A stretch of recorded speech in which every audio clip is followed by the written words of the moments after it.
their own unique dispositions, and 503 seems to be willing to have a very much an exploratory disposition. He's willing to try to see where he can fit in. A lot of younger bears his age will come to the waterfall, but they'll sort of just hover downstream on the fringes. But he'll fish the jacuzzi when he has an opportunity. He'll fish the lip when he has an opportunity. We see him fishing in the far pool. So he's definitely one of those bears that I'm looking forward to following his story in the future. Indeed. I mean, a great story in his past, but the future looks bright for him. And 128 just caught a fish. Oh, yep. So again, being very patient there on the lip. 409 just slapped one away. Yeah, as you can see, 409 tried to move into a better position, and then 274 down here, he's hungry, and he might go up to the waterfall and see if he can steal that fish. And that's, as you see, 128 avoiding him. So yeah, even though these bears had more fish than they could eat yesterday, their stomachs quickly empty. And 274 is moving across the waterfall in pursuit of that salmon. So that's an attempt of stealing. And in the bear world, stealing is a perfectly legitimate fishing style or strategy. Sure. When you're viewing these animals, definitely try to view them outside of our standards of right and wrong or ethics and morals, because they are all in quite a bit of competition to survive. They gain no veterinary care or supplemental feed from humans. These are all wild animals, so it's a very tough world that they have to live in. And there's many different paths to success. And if one of them is being a little bit of a pirate and stealing food, then that's what they're going to do. And I wonder if 409 is a little bit relieved now. Yeah, she has that lip to herself, so maybe she'll be a bit more efficient. And we're about halfway through our broadcast, so maybe we should reintroduce ourselves. Sure. My name is Mike Fitz, and I am a fellow with Explore.org in the Bear Cams in 2018. And I'm Ranger Russ Taylor, and it's my second season at Katmai National Park. And we're standing at Brooks Falls in Katmai National Park. We're about 300 miles southwest of Anchorage, Alaska. And this is one of the most iconic scenes, I think, in all of national parks. Brown bears fishing for salmon at Brooks Falls. No question about it. I would say that this is one of those places that people visit, and you could say that it definitely changes some people's lives watching these bears here. I never really get tired of it. I don't think you do either, Russ. No. I mean, I try to come up here almost every night when I'm here. And there's something different happening every time that you come. Exactly, and getting along those lines, yeah, there's two big males right here in the jacuzzi, and again, that one kind of closer to us. And he's quickly going to give way, it looks like, the 747. And he's a bear, again, that I don't recognize. So coming up to the waterfall each and every night, like you were saying, we can see different things. 747 walking into the waterfall to try to challenge him. And at first it looked like he might yield, but he's not right now. He's actually holding his ground. That's very interesting. And 747's a real big bear, so if you're going to stand your ground against him, you have to be pretty confident and feel pretty healthy.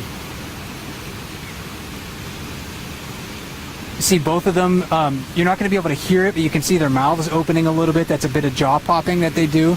It's a teeth clacking, and I wish I could recreate it for you, but it's a very distinctive, like, popping noise that they make. It's often a sign of stress or defensiveness. So if you are near a bear and it starts doing that, then that's a sign that you're stressing it out. And so maybe you want to think about how you can de-escalate that situation. Yeah, by certainly moving back and giving the bear as much distance as you can. In 747, it's hard to say. Sometimes it's hard to tell who wins, so to speak, in a conflict, because a bear may move away and you think, well, they must have lost that round, but sometimes the bear that is dominant is the one that I'll actually turn and move away. But in this case, 747's going to a different spot. Yeah, I think in that situation, the bear that was in the jacuzzi, was a bit more dominant than 747. 747 came over, challenged him, with that directed approach, and the other bear didn't back away, and 747 decided, hey, I'm just going to go fish another spot. So that's, again, a little surprising given 747's size, but as we saw when this other bear was out of the water, he's not a small one at all. You got someone new coming into the back wall? Yeah, that looks like maybe that bear I called 801 Okay, yeah. before. And again, this is a bear, an adult male that was first identified last year. Don't know too much about him. But really wide set ears. I think that's one of the ways that we can identify him. Has a lot of scars on him. Right at the bridge of the nose, it looks like. Yeah, from here. yeah. A lot of scars on his face, around his neck, and that's very common for adult males, especially at this time of the year where they're competing not only for food resources but for access to females.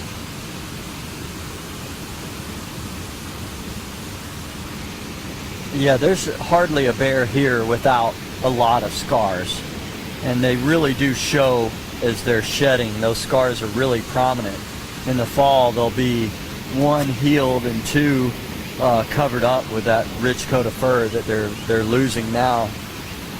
And that's a hormonal change. As the seasons change, their hormones change, and their body knows to shed the hair as the relatively warm days of summer are here. Yeah. A lot of people would give anything to deal with what we call warm.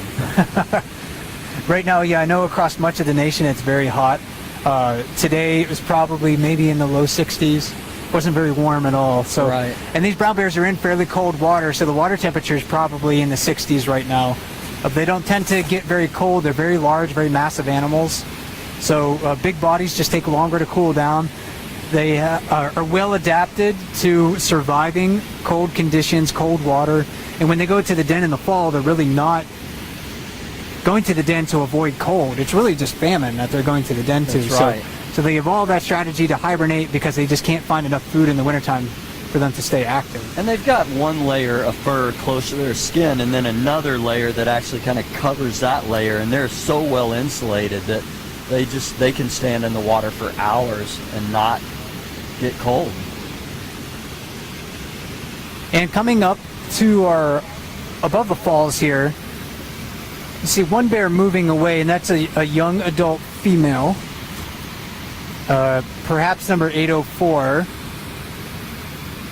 And if my identification of that bear is correct, she's the one kind of running down the rocks right here, getting out of some bear's way that I couldn't quite see behind the trees there.